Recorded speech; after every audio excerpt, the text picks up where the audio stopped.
শুভ সকাল শুভ সকাল। রোজের পাঁচালির থেকে নিয়ে চলে এলাম আরেকটি ছোট্ট ভিডিও। সবাই কেমন আছেন? আশা করি ভালোই আছেন। আর এই শীত কেমন কাটছে আপনাদের? আমার কিন্তু বেশ ভালোই যাচ্ছে। শীতকালটা আমি ভীষণ ভালো থাকি, কেন জানি না। আর এই ঠান্ডা ঠান্ডা হাওয়া ব্যাপক লাগে, মানে ভীষণ ভীষণ ভালো লাগে। যাই হোক, রান্নাঘরে চলে এসেছি। আর সকালবেলা আলু সেদ্ধ ভাত করেছিলাম, ওটা খেয়ে স্বস্তিক বেরিয়ে গেছে। আর এখন একটু ছোলার ডাল হবে, আর পাঁচমিশালি একটা ভাজা করে নেবো, তাহলেই হবে। এবার বিষয় হচ্ছে, স্বস্তিক কী করে সকালবেলা, মানে এটা ছোটোবেলাকারই অভ্যাস, সকালবেলা একবারে খেয়ে দিয়ে বেরিয়ে যায়, একদম সব শেষ করে ও যদি একটা দুটো প্রাইভেট কম্পিউটার যাই হোক না কেন কমপ্লিট করে বাড়িতে আসে, তার জন্য ওকে একটু খাবার দিতে হয়। আর আজকেও চেষ্টা করেছিলাম দুটো রুটি করার, কিন্তু আমি না আজকে সকালবেলা পারলাম না। বললাম যে তাহলে বাবা তোমার যখন ছুটি হবে আমি দিয়ে আসবো।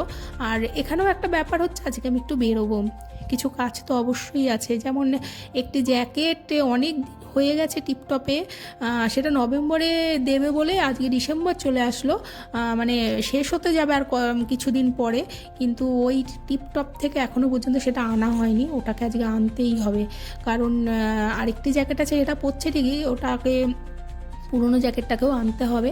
এটাই হচ্ছে মূল কাজ। যাই হোক, আর এখানটায় সুন্দর করে আমি একটা ফোড়ন দিয়েছিলাম, নর্মাল যেমন ফোড়ন হয়, দিয়ে ওখানে আলু ভালো করে ভেজেছিলাম। আর ওখানে একটুখানি আগের দিন রাত্রিবেলা ছোলার ডাল ভিজিয়ে রেখে দিয়েছিলাম।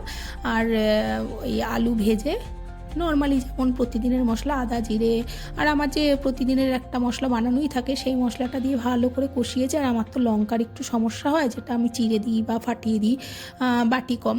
আর একটা টমেটো দিয়ে ভালো করে কষিয়ে তারপরে ছোলার ডাল করেছিলাম। আর অনেক রকমের সবজি, আজকালকার সময় যেই সবজিটা পাওয়া যায়, যেহেতু এটা শীতকাল, সেই সবজিগুলোকে একসাথে করে একটা ভাজা ভাজা করেছিলাম। আর রুটি করেছিলাম, খুব তাড়াতাড়ি করে দুটো রুটি করেছিলাম।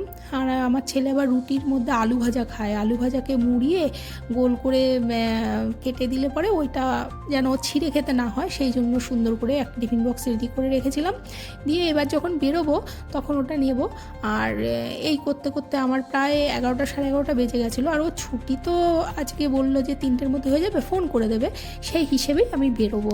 আর তারপর তো বাড়িতে কম বেশি এটা ওটা সেটা কাজ থাকেই, কাজ কি আর বন্ধ থাকে, কাজ কিছু না কিছু লেগেই আছে। আর কিছু কেনাকাটা আছে, যেমন ঈশিতাও আসবে একটু পরে। ও বলেছে যে কাকি রাস্তায় আমি আসছি, ফোন করব, তুমি ওই সময় চলে আসবে, মানে স্বস্তিকের সময় অনুযায়ী পুরোটুকু বেরোনোর পরিকল্পনা আছে। আর এইভাবেই রান্নাবান্না হয়ে গেল। এবার টুকুও এসেছিলো, এসে টুকুর কাজগুলো বুঝিয়ে দিল। আর আমরাও খেয়ে দিয়ে বেরিয়ে গেলাম। আর রাস্তার মধ্যে ঈশিতা দাঁড়িয়ে আছে, আর ওখান থেকে আমরা বাসে করেই যাব, বাসে গেলে সুবিধা। আর পোস্ট অফিস মোড়ে চলে এসেছি। আর পোস্ট অফিস মোড়ে দাঁড়ালেই না এরকম ফুলের দোকানগুলো আছে।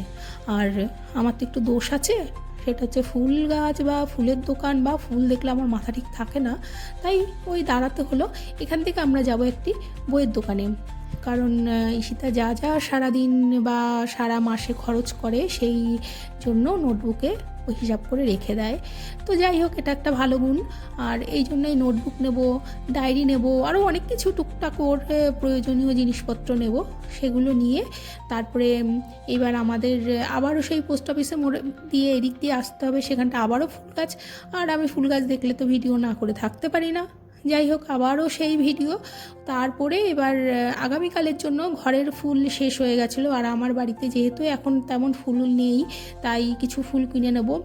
বেশি না, ওই 15 থেকে 20 টাকার একটা যদি ফুলের নিয়ে নিই, মানে একটা প্যাকেট করে নিই, তাহলে 2 দিন আমার ভালো করে কেটে যায়।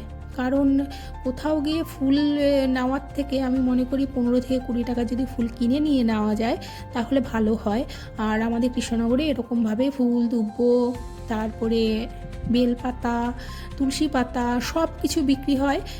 এটা স্বাভাবিক সব দিকেই হয়, কিন্তু আমাদের কালীরহাটে না, সত্যি বলতে এরকম বিক্রি হয় না। যদি এরকম করে প্রতি একটা করে প্যাকেট বিক্রি হতো, আমার মনে হয় আমি কেন, আমার মতন অনেকেই একটুখানি ভালো হতো। কারণ এরকম ফুলের একটা করে যদি, মানে এইরকম প্যাকেট আর কি, সব মেশানো প্যাকেট হয় না, তাহলে বিশেষ করে বৃহস্পতিবারগুলো তো খুব ভালোই হয়, এমনকি অন্যান্য বারও ভালো হয়, কারণ গাঁদা ফুল তো রেখে দেওয়াই যায় না। তো যাই হোক, এখান থেকে আমি মোটামুটিভাবে একখানা প্যাকেট নিয়ে নিয়েছিলাম, এই দিয়ে আমার 2 দিন ভালো করে কেটে যাবে। আবার প্রয়োজনে আবার একটা প্যাকেট নিয়ে নেব। আর আমার এইভাবেই চলছে যত বছর আমি বাড়ি হয়েছে। যবে থেকে আমি ঠাকুরকে দিই আর কি। আর এইবার এখান থেকে যাব টিপটপে, কারণ ওই যে জ্যাকেটটা কি নিতে হবে, কারণ জ্যাকেটটা অনেক দিন থেকে ওখানে পড়ে আছে, আজকে যদি না নিই না আর হচ্ছিল না। এবার এই শীতকাল পড়ে গেলে গরমকালে কেমন লাগে না ব্যাপারটা। আর ওর বাবাকেও বললাম, তো ওর বাবাও সময় করে উঠতে পারেনি যে জ্যাকেটটা নিয়ে যাবে। তো আমি যখন আসলাম একসাথে নিয়েই যাব। আর টিপটপে যাওয়ার সাথে সাথে ওই কাকুর সাথে আমার বেশ অনেকক্ষণই কথা হচ্ছিল। আর কথা হচ্ছিল বলতে ওদের যে সামনের কাঠের যে আলমারিটা ছিল না, সেই আলমারিটা আমার ভীষণ ভালো লেগে গেছিলো, সেই নিয়েই গল্প করছিলাম। আর কাকুও বলছিল, যেহেতু ওনার সাথে আমি একটা অনেক পুরনো মানে ওনার কাস্টমার আমি, যাই হোক ওনার সাথে অনেকক্ষণ গল্প করলাম। এইবার বিষয় হচ্ছে এই জ্যাকেটটি নেব, নিয়ে তারপরে আর মোটামুটি আমাদের আজকের কাজ হয়ে গেছে। অনেক কটাই টুকটাক কাজ ছিল, আজকে সব বড় কাজ না, আজকে ছোট ছোট কাজ, কিন্তু অনেকটা ঘোড়া কাজ। যদি বড় কাজ হয় না তাহলে একটু ভালো হয়, আজকে অনেকটাই ঘোড়া কাজ।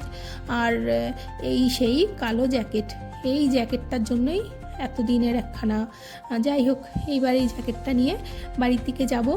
আর বাড়িতে গিয়েও আরও অনেক কাজ আছে, কারণ আজকে রাতে রান্না বাকি আছে।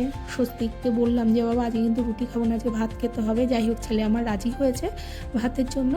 আর সবজি মোটামুটি আছে, ডিমের অমলেট করে নেবো, হয়ে যাবে। রাতে অতটা চাপ নেই, শীতকাল তো, শীতকালে অতটা চাপ থাকে না রাত্রিবেলা কী খাবো না খাবো, হয়ে যায়। শীতকালটা নিয়ে এতটা মানে ভাবনার কিছু নেই, গরমকালেই বিভিন্ন রকম ঝামেলা হয় খাওয়া দাওয়া নিয়ে বিশেষ করে। যাই হোক, আজকের ভিডিওটি আমি এখানটাই শেষ করব। যদি ভিডিওটি ভালো লাগে একটি লাইক করবেন, আর কমেন্ট করবেন কেমন লাগছে, কে কোথা থেকে দেখছেন। আর দেখা হবে অন্য আরেকটি ভিডিওতে। প্লিজ লাইক, কমেন্ট, শেয়ার, আর যদি ভালো লাগে একটি লাইক করবেন। আজকের মতন আমি এখানটাই রাখছি, দেখা হবে অন্য কোনো ভিডিওতে। সবাই ভালো থাকবেন, সুস্থ থাকবেন, সাবধানে থাকবেন।